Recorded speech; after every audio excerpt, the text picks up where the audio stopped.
Hello, நான் doctor Ilakkiya, lactation consultant. தாய்ப்பால் கொடுக்கறத பற்றி பார்க்க போகிறோம். இது தாய்ப்பால் வந்து நமக்கு ஒன்றும் புது விஷயம் கிடையாது. இது காலகாலமாக நம்ம வந்து பண்ணிகிட்டு இருக்க விஷயம் இது.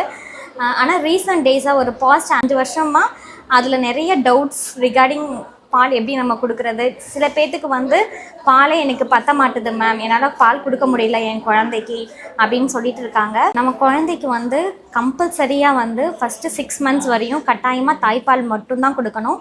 No other feedings, extra formula feedings எதுவுமே நம்ம கொடுக்கக்கூடாது.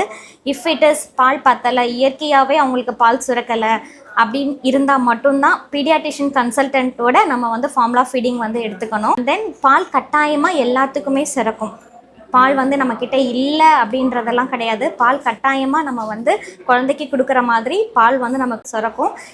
குழந்தை பிறந்த உடனே ஃபஸ்ட்டு ஒரு 1 ஹவரில் நாங்கள் ஸ்கின் டு ஸ்கின் காண்டாக்டில் குழந்தைய வச்சு தாய்ப்பால் கொடுக்க ஆரம்பிச்சிடும். ஒரு நாளைக்கு வந்து 8 தடவையாவது நம்ம குழந்தைக்கு வந்து பிரெஸ்ட் ஃபீடிங் பண்ணணும் கட்டாயமாக. குறைஞ்சது வந்து நியர்லி ½ அன் ஹவர் கிட்ட, ½ அன் ஹவர் டு 40 மினிட்ஸ் கிட்ட வந்து நமக்கு குழந்தைக்கு வந்து தாய்ப்பால் வந்து கட்டாயமாக கொடுக்கணும். அண்ட் தென் வந்து இடையில நாங்கள் ஹவுஸ் மில்க் கொடுத்துக்கலாமா, மாட்டுப்பால் கொடுக்கலாமா நிறைய பேர் கேட்குறீங்க. மாட்டுப்பால் வந்து கண்டிப்பாக 1 வயசு வரையும் நம்ம குழந்தைக்கு வந்து எடுத்துக்கவே கூடாது. ஒன்லி மதர்ஸ் ஃபீடிங்ஸ் மட்டும்தான் 6 மாதம் இருக்கணும்.